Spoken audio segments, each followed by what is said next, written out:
My name is Daniel Hale. I have never shared this story with anyone outside my family, not because I don't want to, but because I don't think anyone would believe me. Even now, a year later, I can't convince myself that what happened in the Smoky Mountains that October night was real.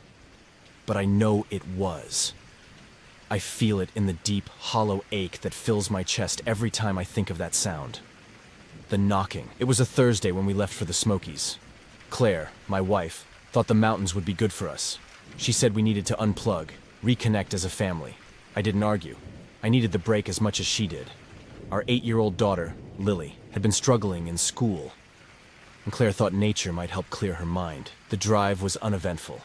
The trees lining the road seemed ablaze with reds and oranges, their colors only deepening as the afternoon light began to fade. By the time we reached our campsite, nestled deep within the park, the sun was already dipping below the horizon. Our spot was isolated. That was intentional. I had wanted quiet, not the hum of other RVs or the chatter of tourists.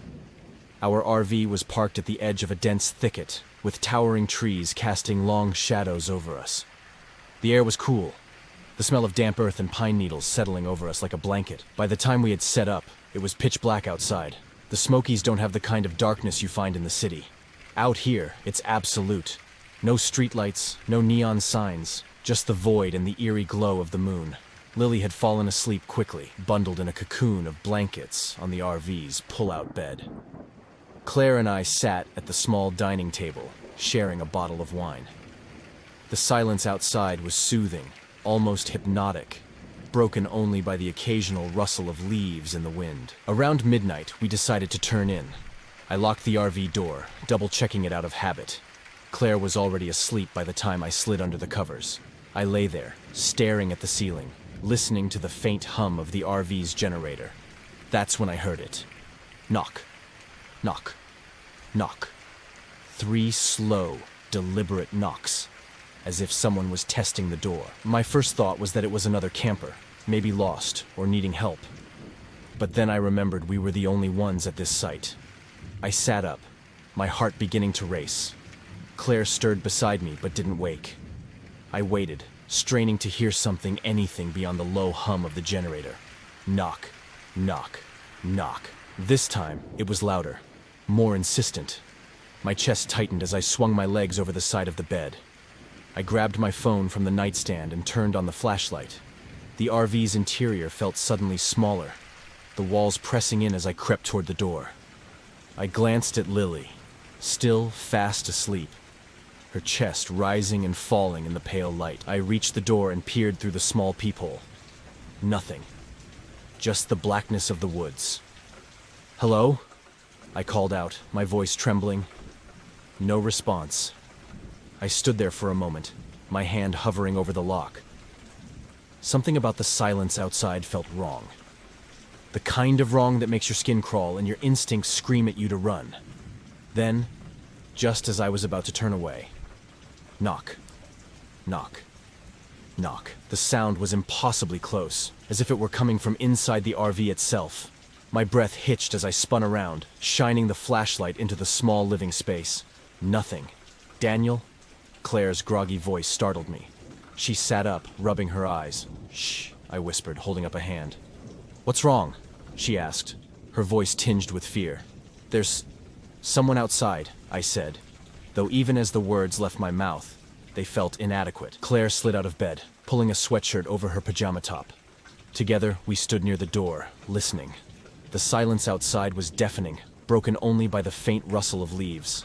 Then came the sound that will haunt me for the rest of my life. A low, guttural growl. It wasn't human. It wasn't animal. It was something else. Something that didn't belong in this world. The sound vibrated through the RV, setting my teeth on edge. Claire grabbed my arm, her nails digging into my skin. "Daniel, what is that?" "I don't know," I whispered, my voice barely audible. The growl faded, replaced by heavy, deliberate footsteps circling the RV. I moved to the window, pulling back the curtain just enough to see outside. The flashlight beam cut through the darkness, revealing nothing but trees and shadows. But the footsteps continued, methodical and unrelenting. Then, the knocking started again. Knock. Knock. Knock. It was louder now, more aggressive. Lily woke up, her small voice trembling. "Daddy? What's happening?" "Nothing, sweetheart," I lied, my voice cracking. "Go back to sleep." But she didn't. She sat up, clutching her stuffed bear, her wide eyes darting between me and Claire. The knocking grew frantic, like fists pounding against the metal door. The RV shook with each impact. "Daniel, do something!" Claire hissed, her voice trembling. I grabbed the only weapon I had, a small hatchet we had brought for chopping firewood. My hands were slick with sweat as I gripped the handle, my heart pounding so hard I thought it might burst. And then, as suddenly as it had started, the knocking stopped. The silence that followed was unbearable, stretching on for what felt like hours. I didn't move, didn't breathe, waiting for the next sound. That's when I saw it. Through the window, just beyond the tree line, a figure stood watching us. Its shape was indistinct, more shadow than substance, but its eyes glowed like burning coals. I stumbled back, nearly dropping the hatchet. Claire saw it too, her hand flying to her mouth to stifle a scream. The figure didn't move, didn't make a sound. It just stood there, watching. And then, in a voice that was both a whisper and a scream, it spoke. "Let me in." The words sent a chill down my spine, freezing me in place. The voice was wrong, like a distorted recording played backward. "No," I whispered, though the word felt meaningless against the weight of its presence. The figure tilted its head, as if amused. Then, without warning, it lunged toward the RV. The next moments were a blur of panic and chaos. The RV shook violently as the figure slammed against it, its glowing eyes filling every window. The growling returned, a low, guttural sound that seemed to come from everywhere at once. Claire screamed, pulling Lily into her arms, as I swung the hatchet wildly, though there was nothing to hit. And then, just as suddenly as it had begun, it stopped. The silence was so abrupt it was almost deafening. The RV was still, the darkness outside impenetrable once again. We didn't sleep that night. We didn't dare move until the first rays of sunlight pierced through the trees. When we finally stepped outside, there was no sign of the figure, but the ground around the RV was littered with deep, claw-like marks, as if something had tried to tear its way inside. We left that morning, abandoning our plans and cutting our trip short. I don't know what we encountered that night in the Smoky Mountains, but I do know one thing. It wasn't human, and it wasn't an animal. Sometimes when the nights are quiet and the wind is just right, I think I can still hear it. Knock, knock, knock. Yosemite National Park, June 2017. A place of untamed beauty, where the mountains carve into the sky and the air feels heavier, alive with the weight of centuries. I had been on the road alone for weeks, traveling in my RV, searching for something I couldn't quite name. Freedom, maybe. Or escape. But when I pulled into the secluded campground on the park's outskirts, I couldn't shake the uneasy feeling that settled over me like a shadow. The campground was almost empty, just me and one other RV parked at the far end. Their curtains were drawn tight and no one stirred. Good. I liked solitude, or at least, I thought I did. The spot I chose was at the edge of the forest, where the towering pines formed a dark wall that swallowed sound and sunlight. It was perfect for a quiet night, or so I told myself. That afternoon, I decided to explore. The main trail was well marked and wide, but as I walked, I noticed something odd. About a mile in, a narrow, overgrown path veered off to the right, barely visible beneath the underbrush. It wasn't on the map, and something about it called to me, like a whisper, just at the edge of hearing. I hesitated. I am not the kind of guy who scares easily, but there was something wrong about that trail. The way the trees seemed to lean closer together over it, their gnarled branches forming a canopy so thick that the sunlight couldn't penetrate. It felt untouched, forgotten, as if the world had moved on and left it behind. Still, I couldn't resist. Curiosity has always been my downfall. As I stepped onto the path, the air changed. It was cooler, heavier, and carried a faint metallic tang, like blood or rust. The sound of the forest fell away, replaced by an oppressive silence that seemed to press against my ears. My footsteps sounded too loud on the uneven ground, and I realized I was holding my breath without meaning to.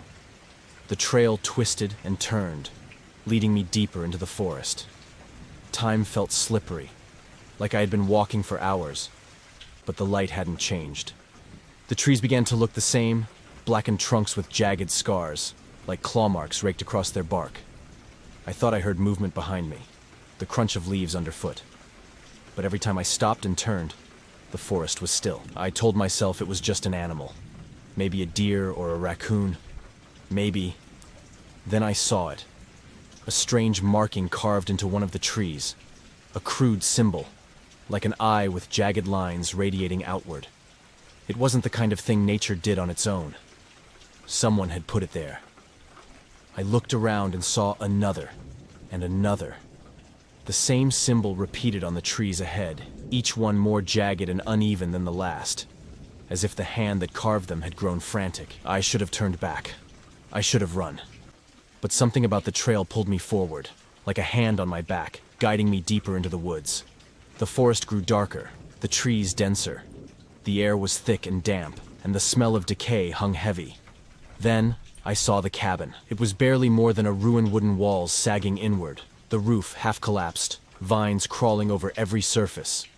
It shouldn't have been there. This part of the park wasn't meant to have structures like this, not according to the map. I stood frozen at the edge of the clearing, staring at the cabin. The windows were black, empty sockets that seemed to watch me. The door was ajar, swinging slightly in the breeze, though I couldn't feel any wind. And then I heard it. A low, guttural sound, like breathing coming from inside the cabin. It wasn't human. My heart thundered in my chest, and every instinct screamed at me to leave. But my legs wouldn't move.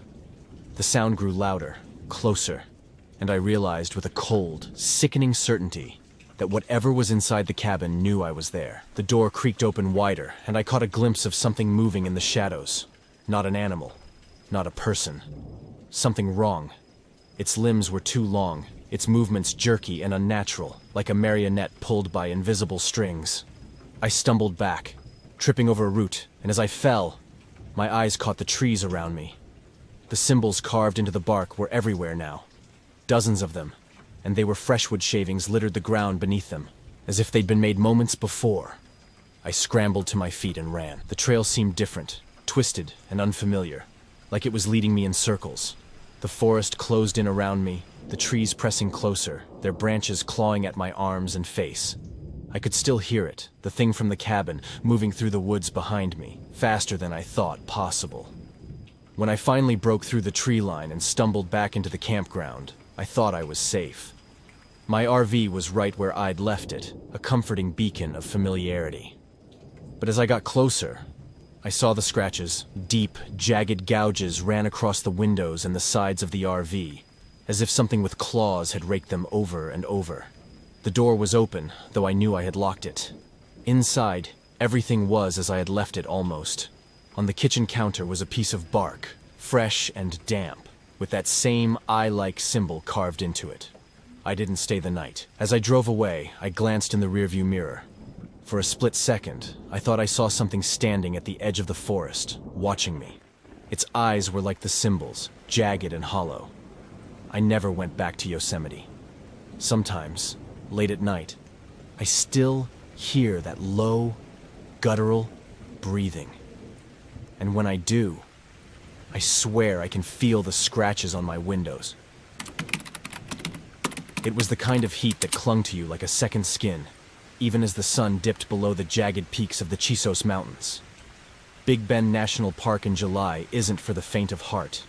The air was heavy, thick with the scent of mesquite and desert blooms, and the cicadas cried out like restless spirits. My name is Daniel Hart, and I've been a ranger here for the better part of 2 decades. I've seen my fair share of strange things in the vast, desolate stretches of this park. Everything from lost hikers to unexplained lights in the sky. But nothing comes close to the events of that night. It started innocently enough.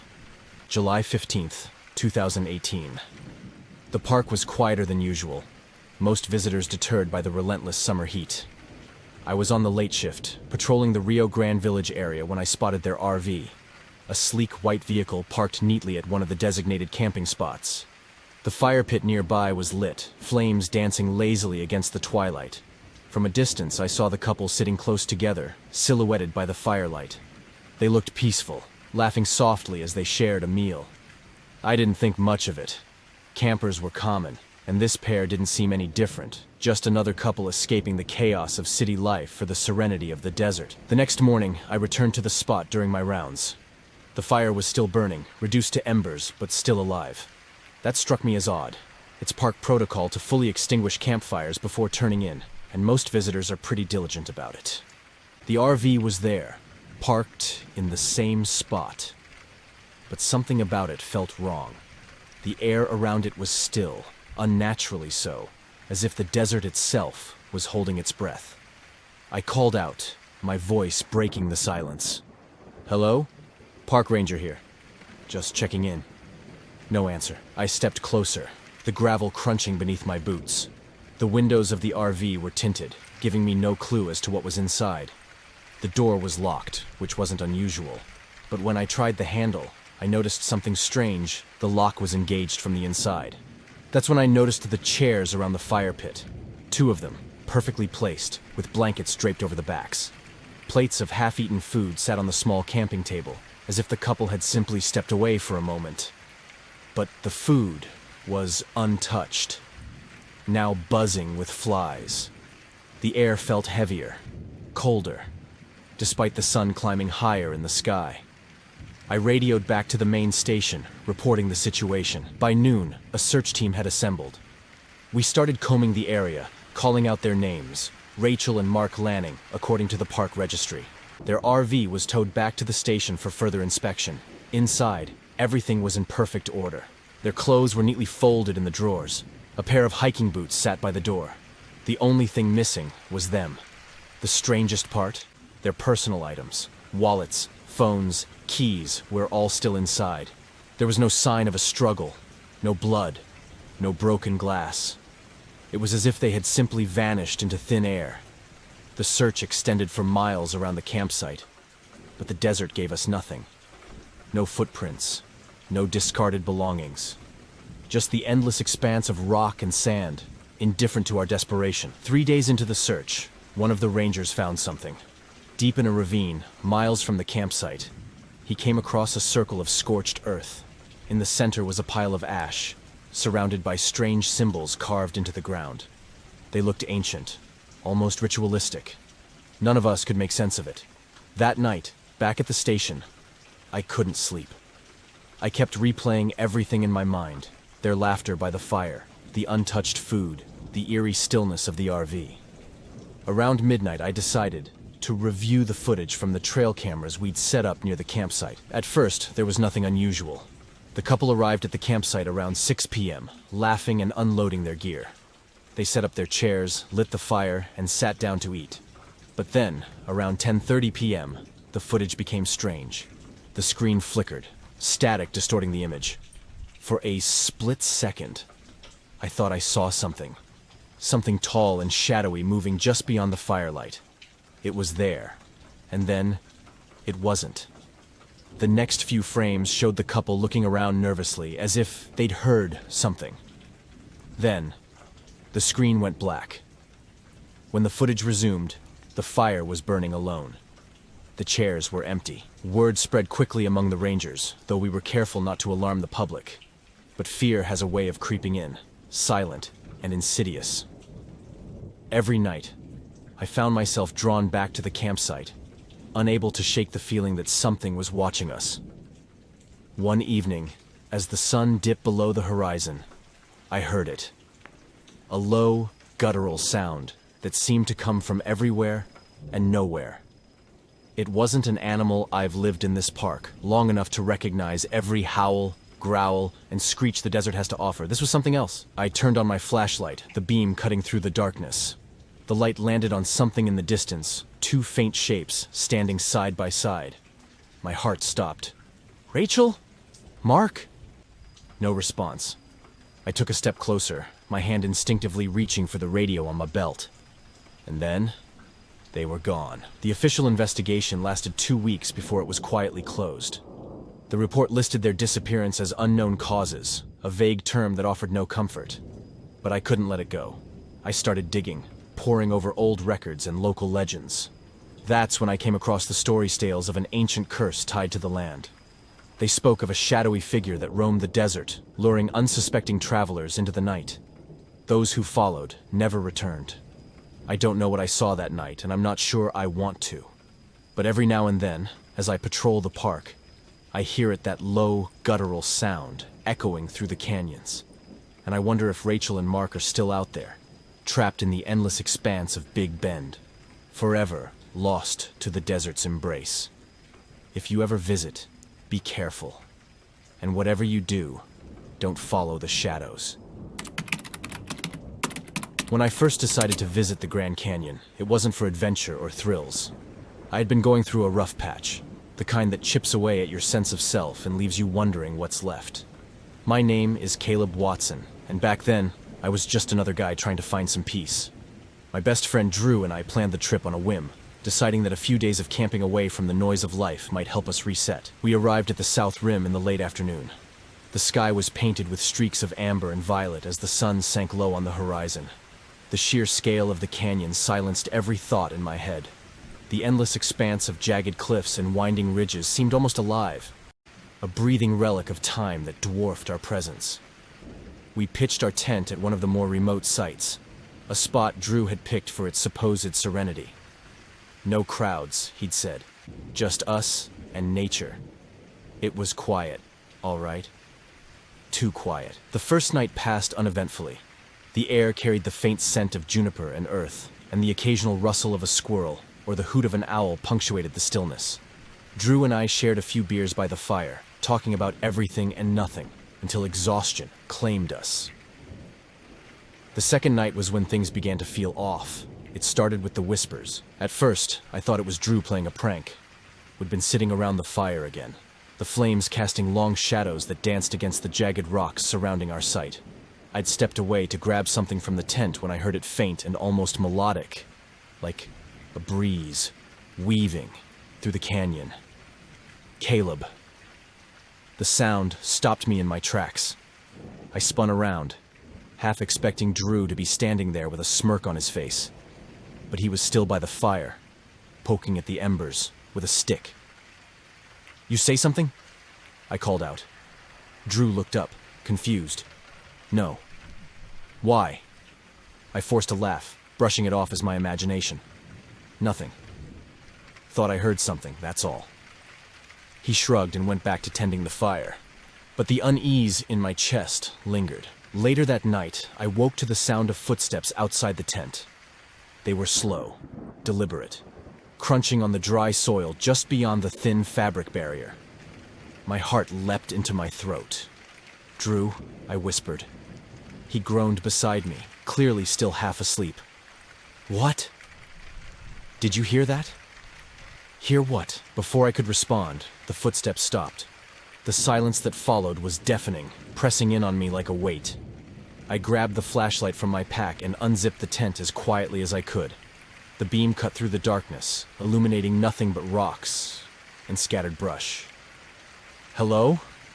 I called out, my voice trembling. No response. I lingered there for a moment, scanning the shadows, before retreating back into the tent. Drew was already snoring again, oblivious. I told myself it was probably just an animal, and tried to go back to sleep.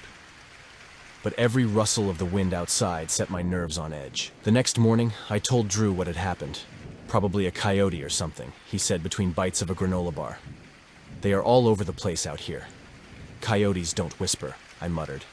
He laughed, but it didn't feel genuine. I could tell he was trying to brush it off, just as I had the night before. We spent the day hiking along one of the less traveled trails, hoping the exercise and sunlight would shake the unease. The views were stunning, but I couldn't shake the feeling that we were being watched. Every so often, I'd catch Drew glancing over his shoulder too, his face tight with unease. Neither of us said anything about it, but the tension between us grew heavier as the day wore on. That night, the whispers came back. They started just as we were settling into our sleeping bags, faint and indistinct at first, like the murmurs of a distant conversation carried on the wind. "Do you hear that?" I asked Drew. He nodded, his face pale in the dim light of the lantern. We sat in silence, straining to make out the words. The voices seemed to come from all around us, bouncing off the canyon walls in an eerie echo. "Caleb." The sound of my name made my blood run cold. "Did you hear that?" I whispered.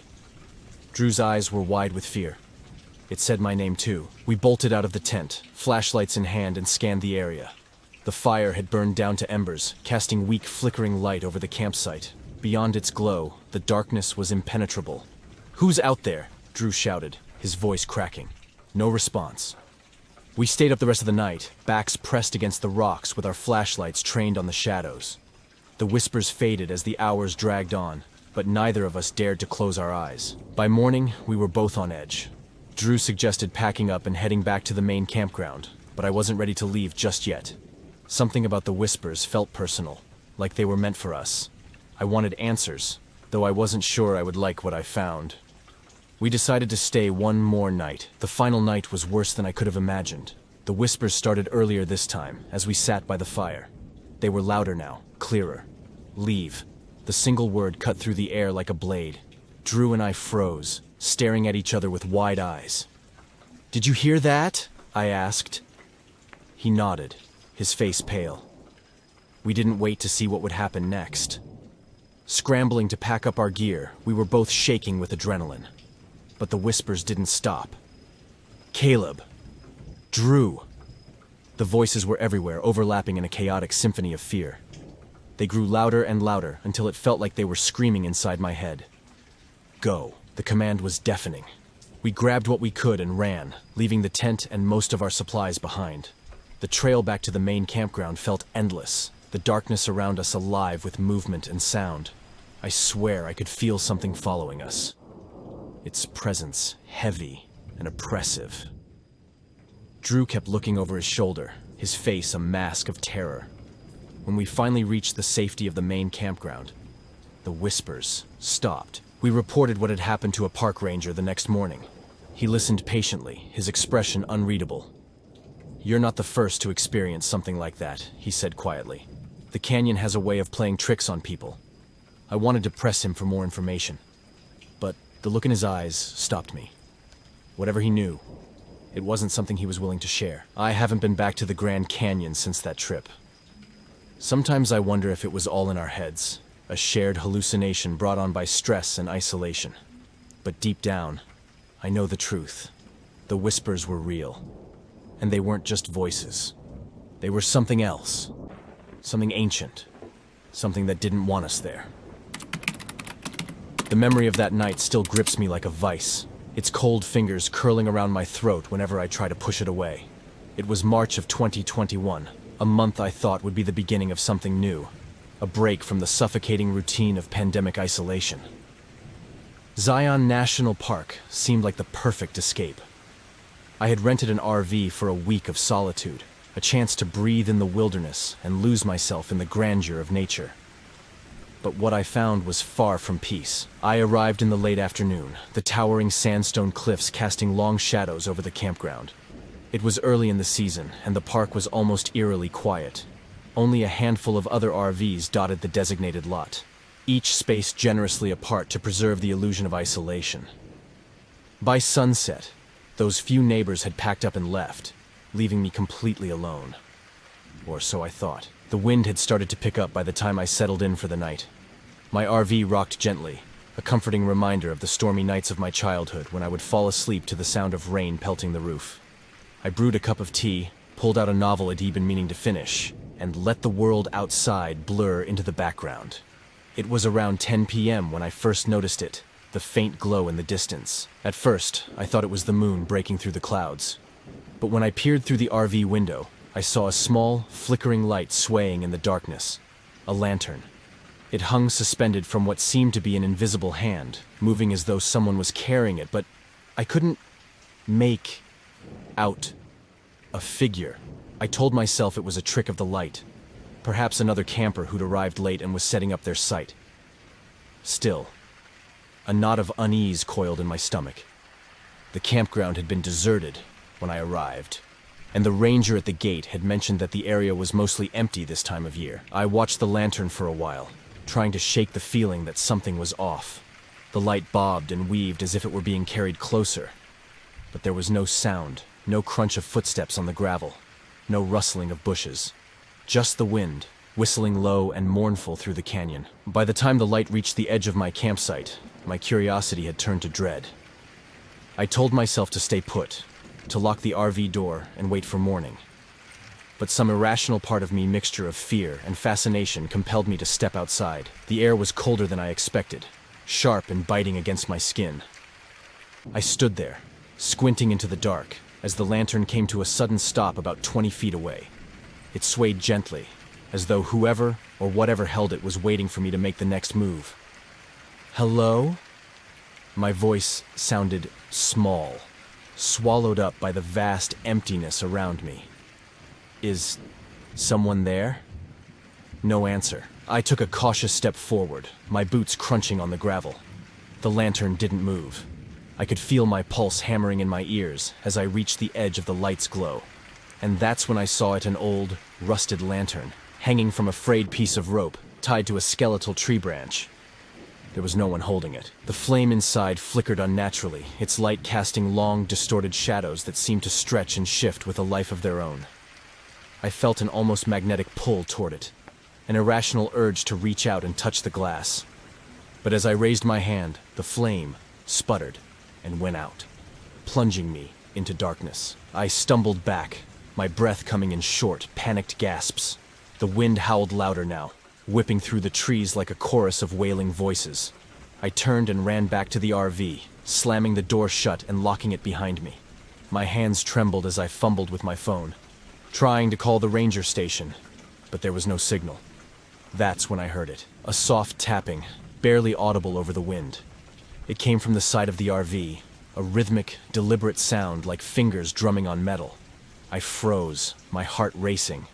The tapping grew louder, more insistent, moving along the length of the vehicle as though something, or someone, was circling it. "Who's there?" I shouted, my voice cracking. The tapping stopped. I waited, every muscle in my body tense, straining to hear over the roar of the wind. And then, slowly, the tapping started again, this time from the roof. I backed away from the door, my eyes darting to the small skylight above the kitchenette. Through the frosted glass, I could see a faint shadow moving, its shape indistinct, but undeniably human. Panic surged through me. I grabbed the largest knife I could find from the kitchen drawer and crouched in the corner, my back against the cabinets. The shadow lingered for what felt like an eternity before it finally disappeared. I stayed there all night, too afraid to move, my eyes fixed on the door. The wind eventually died down, leaving an oppressive silence in its wake. I drove straight out of Zion, my hands gripping the steering wheel so tightly that my knuckles turned white. I didn't stop until I reached the nearest town, where I found a diner and sat trembling over a cup of coffee, trying to convince myself that it had all been a bad dream. But deep down, I knew better. Even now, 2 years later, I can't shake the feeling that it wasn't over. Sometimes late at night, I will catch a glimpse of a flickering light out of the corner of my eye, and I'll hear that soft tapping in my dreams. And every time, I wake up with the same question echoing in my mind. Not yet, but when? It's strange how the most tranquil places can betray you. I'd always thought the desert, with its stillness and vastness, was a sanctuary. A place where you could breathe freely and let the world fade away. That was before Camp Verde. Before the night, everything I believed about solitude turned into something I could never explain, let alone forget. I parked my RV at a campsite tucked away from the main road. It wasn't an official site, just a quiet patch of earth by a creek that had long since dried up. The February air was cold and sharp, and the horizon stretched endlessly under a sky so clear it felt like you could fall into the stars. I was alone, or at least I thought I was. I spent the first few hours setting up. The silence out there wasn't just silence. It was oppressive. No distant hum of traffic, no rustling of leaves, no chirping crickets. Just the eerie, all-encompassing void of sound. It pressed down on me like an invisible weight. By the time I started a fire, the feeling had begun. At first, I dismissed it as paranoia. It's normal, I told myself, to feel a little on edge when you're miles away from anyone. But it wasn't just the usual unease that comes with isolation. This was sharper, deeper, a sensation that crawled under my skin and whispered that I wasn't alone. The first time I saw her, I thought my mind was playing tricks on me. I had been staring into the fire, watching the flames dance and crackle, when something moved in the corner of my vision. I turned my head, expecting to see a branch swaying, or maybe a shadow cast by the firelight. Instead, I saw her. An old woman standing just beyond the firelight's reach. She was still, impossibly still, like a statue carved from shadow.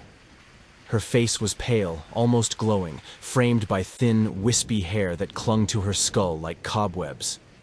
She wore a long, dark dress that billowed slightly in the breeze I couldn't feel. "Hello?" I called out, my voice trembling despite my attempt to sound steady. She didn't move. Didn't even flinch.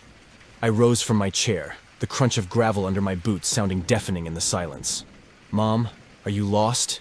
Do you need help?" Her head tilted slightly, just enough to make the gesture unnatural. Her eyes dark and empty fixed on me with an intensity that made my stomach churn. Then, as if someone had hit a switch, she was gone. Not gone as in she turned and walked away. Gone as in 1 second she was there, and the next she wasn't. I stood there for what felt like hours, staring at the spot where she had been. My mind raced with explanations, one of them satisfying.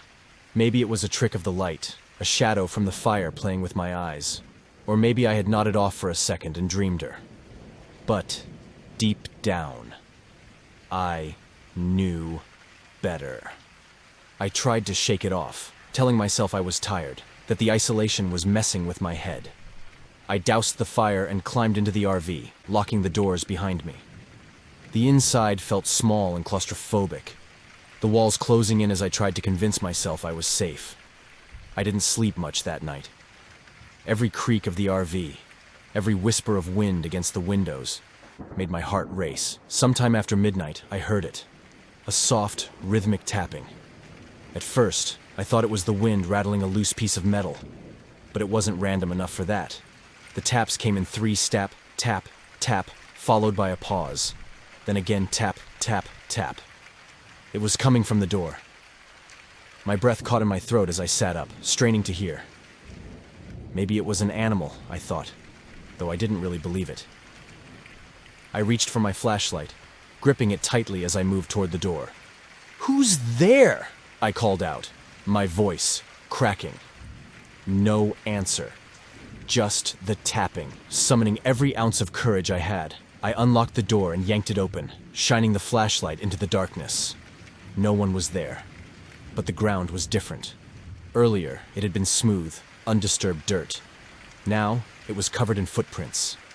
Bare footprints. I slammed the door shut and locked it again, my hands trembling.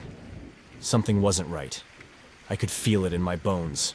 I sat there, flashlight clutched in one hand, a kitchen knife in the other, waiting for morning to come.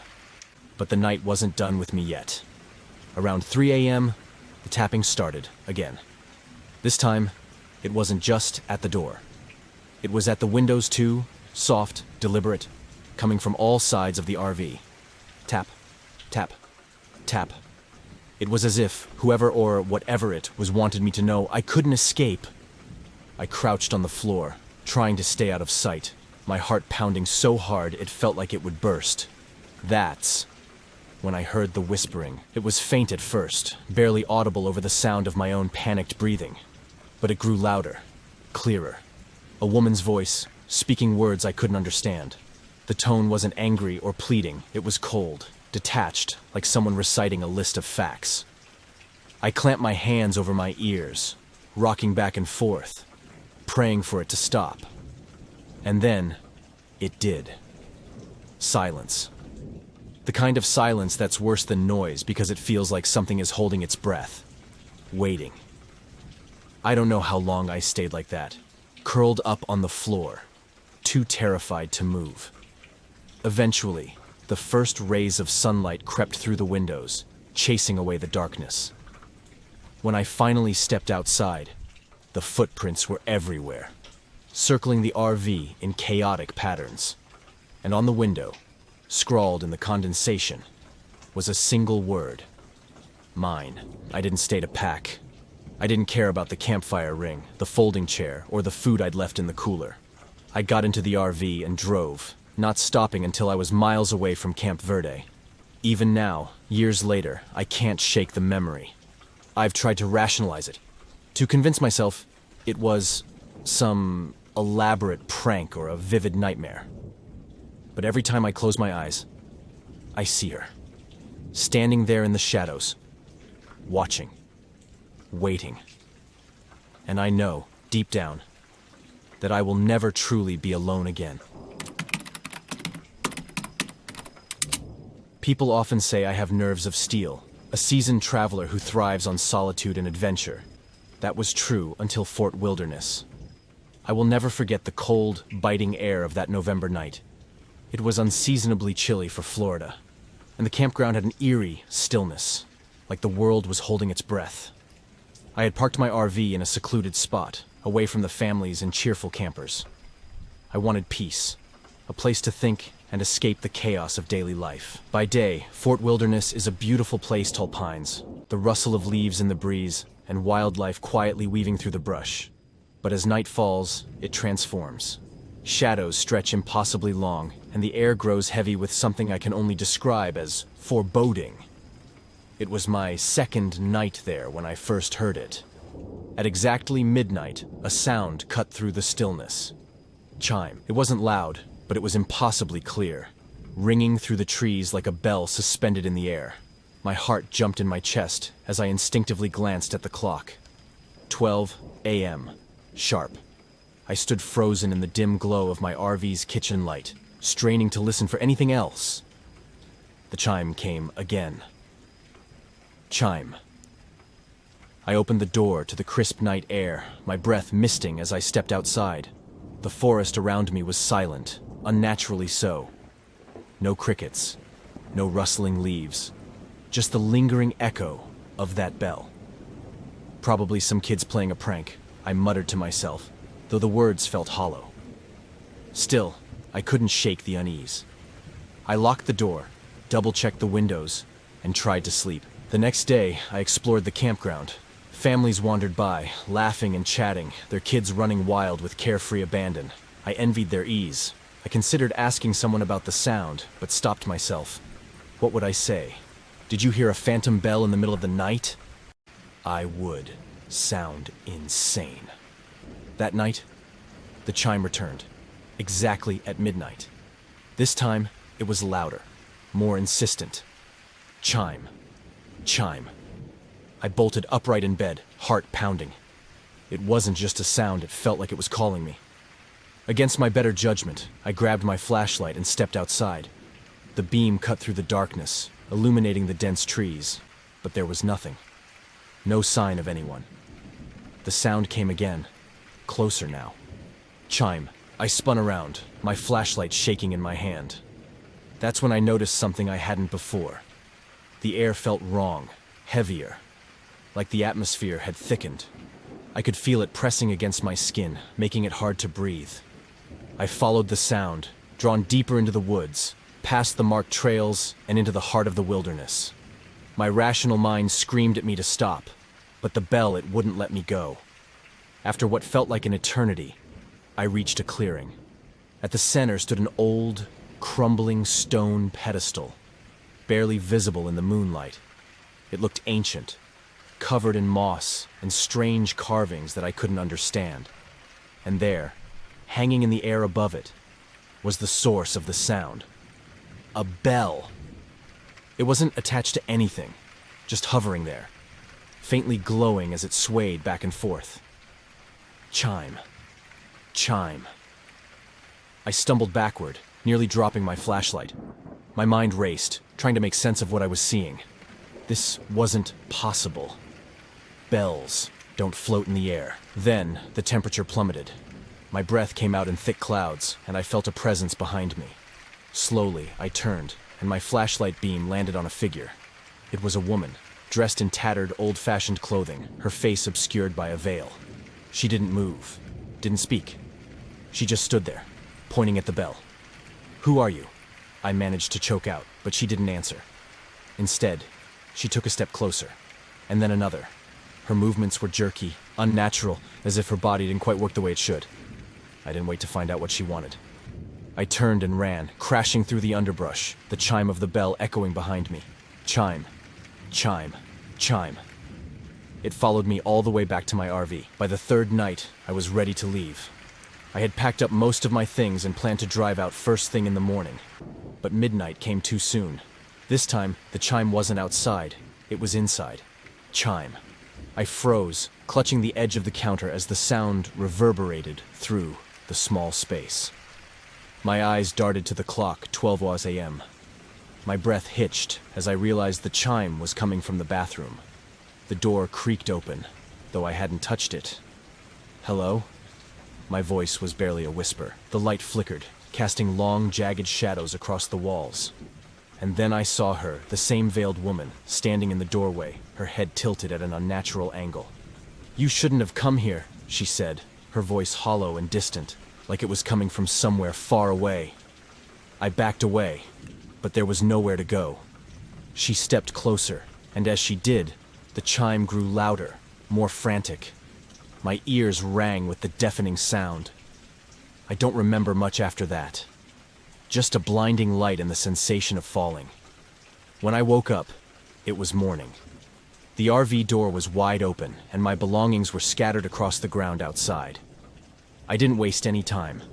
I threw everything into the vehicle and drove out of Fort Wilderness without looking back. It has been 2 years since that night, but I still hear the bell sometimes. Not every night, but often enough to remind me that whatever I encountered at Fort Wilderness hasn't let go. I have tried researching the area, looking for answers. Some say the campground was built on the site of an old settlement, one that was abandoned after a series of mysterious deaths. Others claim the bell is a warning, a way to keep people away from something darker hidden in those woods. All I know is that I will never go back. And if you ever find yourself at Fort Wilderness, listen closely. When the clock strikes midnight and you hear the chime, don't follow it. Whatever's calling you isn't something you want to meet. I hadn't planned to stop at Baker's Hole that evening.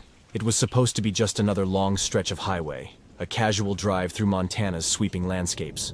But the storm rolled in faster than I expected, and the thought of navigating those winding roads under torrential rain was exactly appealing. Baker's Hole was a name I'd heard before a quiet campground nestled along the Madison River. Seemed harmless enough, the campground was almost deserted, save for a few scattered RVs that looked like they hadn't moved in months. Mine was the only vehicle that arrived that night. I backed into a spot near the tree line, the dense pines swaying ominously in the wind. As I killed the engine, the world around me went silent. It wasn't the comforting kind of silence you might expect in a forest. It was a suffocating, heavy quiet, the kind that feels wrong. Like the woods were holding their breath. I set up quickly, the rain already pelting the roof of the RV. Inside, it was cramped but cozy enough. The radio was still playing faintly from earlier soft static interrupted by bursts of some old country song. I turned the dial, searching for a station. But all I got was static. No music, no news. Nothing but that grating, whispering hiss. As I fiddled with the dial, something caught my ear. It wasn't the static. It was underneath it, faint, almost imperceptible. Voices. The accident the river took them. I froze, hand hovering over the dial. The words were distorted, crackling like they were fighting to break through the static. I leaned in, pressing my ear closer to the speaker. All of them gone. The voice wasn't clear, but it was enough to send a shiver down my spine. I turned the dial again, hoping to catch a station, any station. But the voices persisted. their words fractured and disjointed. Don't stay, it's not safe. My chest tightened. I told myself it was interference, maybe some weird trick of the storm. But deep down I knew better. Something about those voices felt off. I tried to shake it off, turning the radio off entirely. The silence that followed was somehow worse. I could still hear the faint hum of static, almost like it had seeped into the air around me. I busied myself with dinner, trying to ignore the unease gnawing at the edges of my mind. The storm outside grew fiercer, the wind howling like a wounded animal. Every so often, I thought I heard something outside, footsteps crunching through the wet gravel, a faint tap against the RV's window. I told myself it was the wind, but I avoided looking too closely. It was around midnight when I decided to turn in. The rain had slowed, but the storm's presence lingered, heavy and oppressive. I climbed into the narrow bed at the back of the RV, pulling the blanket up to my chin. Sleep didn't come easily. I woke to the sound of static. At first, I thought I'd left the radio on, but I hadn't. The static was coming from somewhere else, deeper, like it was resonating through the walls of the RV. I sat up, heart pounding, and strained to listen. And then I heard it. He's awake. The voice was low and guttural, almost drowned out by the static. But I heard it, clear as day. Don't let him leave. I scrambled to my feet, flipping on every light in the RV. The static grew louder, a deafening roar that seemed to fill the entire space. The walls felt like they were closing in, the air thick and suffocating. "Who's there?" I shouted, my voice cracking. The static stopped. The silence that followed was absolute. My ears rang with the absence of sound, my pulse thundering in my chest. I stood there, frozen, every instinct screaming at me to run. And then I heard the knock. It was faint, almost polite. A soft tap, tap, tap against the RV door. My breath hitched. No one should have been out there. The campground was empty. The knock came again, more insistent this time. I stepped closer, my hands shaking as I reached for the curtain covering the small window on the door. Slowly, I pulled it back. There was nothing there. The knock came again. But it wasn't from the door anymore. It was from the window beside me. I turned, the blood draining from my face. The window was fogged up, rainwater streaking down the glass. But there was something else, a handprint, smeared and wet, slowly sliding down the pane. I stumbled back, my legs giving out beneath me. The lights in the RV flickered, and the static returned, louder than ever. "Leave now." The voice was right in my ear, as if someone were standing behind me. I spun around, but there was no one there. The air was electric, heavy with something I couldn't explain. I didn't wait to find out what it was. I grabbed my keys and bolted for the driver's seat, not caring that I was still in my pajamas.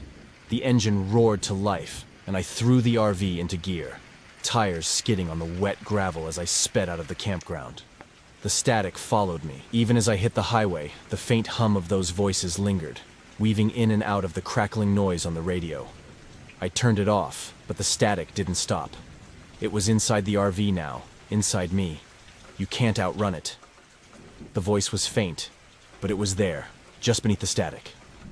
I drove for hours, not stopping until the sun broke over the horizon. By the time I pulled into a gas station, I was shaking so badly I could barely hold the steering wheel. The attendant gave me a strange look as I stumbled inside, muttering something about looking like I had seen a ghost. I didn't correct him. To this day, I don't know what I experienced at Baker's Hole. I've tried to rationalize it, blame it on the storm, or my overactive imagination. But deep down, I know the truth. Something was there that night. Something that wasn't human. And sometimes, late at night, when the world is quiet and the static hums through the air, I swear I can still hear those voices. He's listening. It was early April 2023 when I decided to take a trip to Ruby Valley Campground in Nevada. I had heard it was a quiet, scenic place, a stretch of raw, untamed beauty nestled between the Ruby Mountains and the Humboldt Range.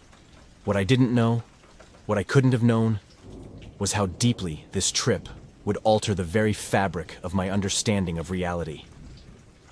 I pulled into the campground late in the afternoon, the sun slipping lazily behind jagged peaks. Shadows stretched long and crooked across the dusty ground. The air had a peculiar stillness, the kind that makes you glance over your shoulder, half expecting someone or something to be there. The campground wasn't crowded, just a couple of RVs scattered here and there. I parked my car near a picnic table that stood under a massive juniper tree, its gnarled branches twisting skyward like skeletal fingers. The table looked off.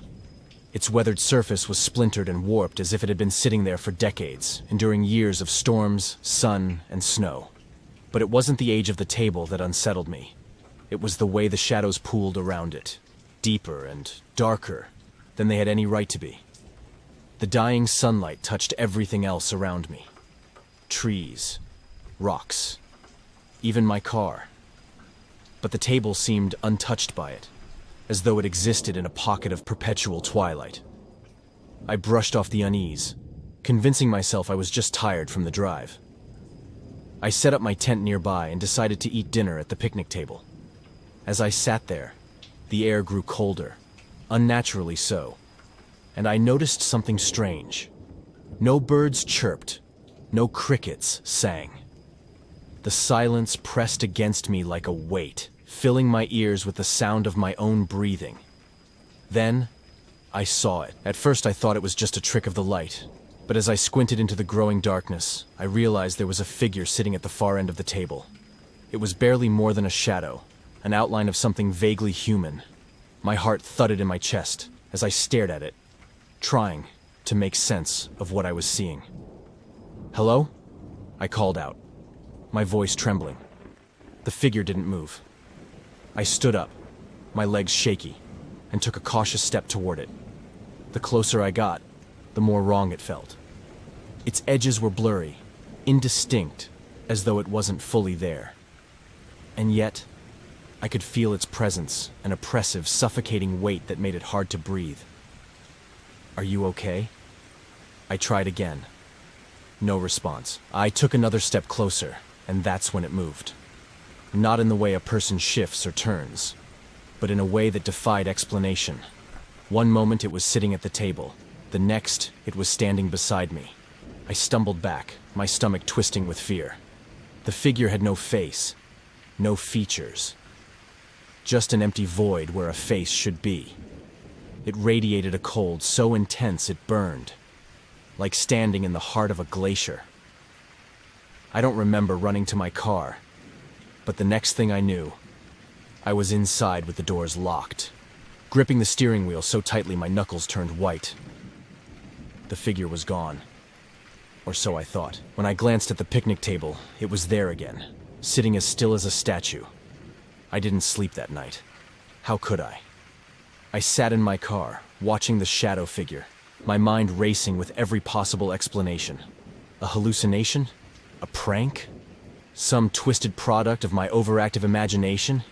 But deep down, I knew it wasn't any of those things. As the first light of dawn crept over the horizon, I dared to step out of the car. The shadow figure was gone, leaving the picnic table looking ordinary again.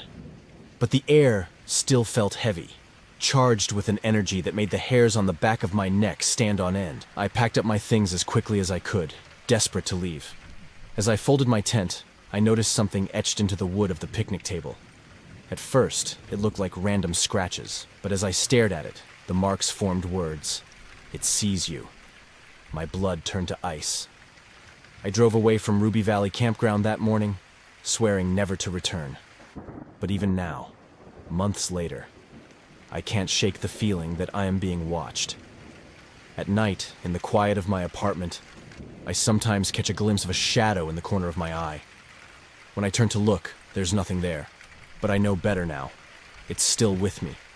My name is Ian Matthews, and I need to tell you what happened to me in August 2022. It's not just a memory. It's a shadow that clings to me, a nightmare that won't let go. I'd rented an RV and booked a campsite just outside Bar Harbor, Maine. The idea was to escape my city life and recharge in the serenity of nature. I imagined hikes through Acadia, starlit nights, and the kind of quiet that heals the soul. But the quiet I found wasn't peaceful. It was suffocating. The RV park was small, tucked into the edge of a forest that seemed older than time. My spot was near the tree line, where the shadows stretched long, even during the day. The first afternoon was unremarkable.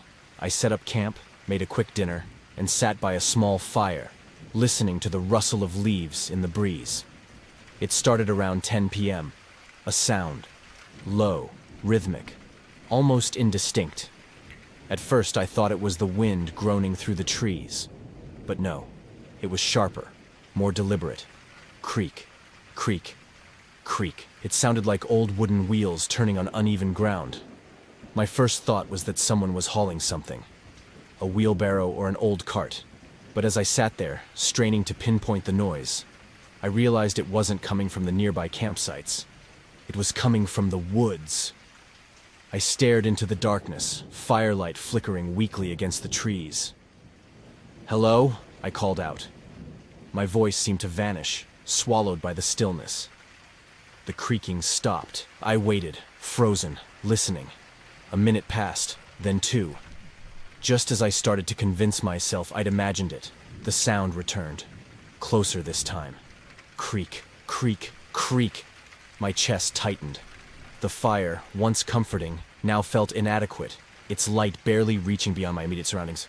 I doused it quickly, plunging myself into darkness. Inside the RV, with the doors locked and the curtains drawn, I tried to convince myself it was nothing, a trick of the wind, a distant camper. But deep down, I knew it wasn't. The next day, I decided to ask around, casually at first. Most of the other campers brushed me off. One older man chuckled and said, "You're just hearing the trees settling. Happens all the time in old forests." But when I mentioned it to Dale, the campsite manager, his expression changed. He paused, his hand gripping the edge of the desk. "You sure you heard it?" he asked. "Yeah," I said. "Wagon wheels, right?" He didn't answer at first, just stared at me with this hollow look. Finally, he muttered, "Sometimes people hear things out here. Just stay close to camp, okay?" Then he walked away before I could press him further. That night, I made sure every curtain in the RV was shut tight. The creaking began earlier this time, around 9 p.m. Faint, but persistent. I stayed inside, gripping a flashlight, trying to ignore it. But ignoring it didn't work. By midnight, it was louder, closer. Creak, creak, creak. And then, something new. A thud. A single, heavy thud, like something being dropped onto hard ground. My breath hitched. It came again, louder this time. Thud. Creak. Thud. Creak. I couldn't stay inside anymore. My skin prickled with a horrible certainty. Whatever it was, it wouldn't stop until I faced it. I stepped outside, flashlight trembling in my hand. The air was cold, unnaturally so for an August night. The camp was silent, the other RVs dark. "Who's there?" I called, my voice cracking. The sound stopped. I scanned the tree line, the flashlight beam shaking as I moved it back and forth. The woods loomed, a wall of blackness that seemed to pulse with menace. Then, I saw it. A shape. Low to the ground, barely more than a shadow, but unmistakably moving. It was gliding between the trees, almost too smoothly, like it wasn't walking, but being carried. And behind it, I could make out the faint outline of a wagon. The wheels turned slowly, creaking with every rotation. But there was no one pulling it. I froze, unable to look away. The figure stopped at the edge of the woods, just outside the beam of my flashlight. It tilted slightly, as if noticing me, and then it laughed. Not a laugh exactly, but a sound that mimicked one. Dry, hollow, and mechanical, like bones scraping together. I stumbled back into the RV, locking the door and pulling the blinds shut. For the rest of the night, the creaking circled the campsite, punctuated by the occasional thud. The next morning, I decided I'd had enough. I packed up to leave, but as I drove toward the exit, Dale was standing there, waving me down. "You leaving?" he asked, though he already knew the answer. "What the hell is out there?" I demanded. He sighed, looking older than he had the day before. This place, it's got history. Used to be a settlement here, back in the 1800s. They say a family disappeared. Their wagon found abandoned in the woods. No one knows what happened to them. Or at least, no one talks about it. I stared at him, waiting for him to say more, but he just stepped back and waved me on. That night, I stayed at a small motel in Bar Harbor. I didn't care about the cost. I just needed walls around me, something solid between me and whatever was out there. But around 3 a.m., I woke up to a sound. Creak, creak, creak. It was outside the motel, louder than ever, echoing up to my second-floor window. My heart pounded as I approached the curtain, every instinct screaming at me not to look. I peeked through a crack. In the parking lot below, the wagon was there, its wooden frame warped and splintered, the wheels turning slowly on their own. And standing beside it was the figure. No longer a shadow, but something wrong. Its body was twisted, its limbs bending at unnatural angles. Its face, or what should have been its face, was a void, a shifting blackness that seemed to pull the light around it. It raised a hand, long and thin, and pointed directly at me. I left Bar Harbor before dawn, driving until the sun was high in the sky and I was far from the woods. But the creaking followed me. Even now, in the dead of night, when everything should be quiet, I hear it. Creak, creak, creak. And I know it's coming closer.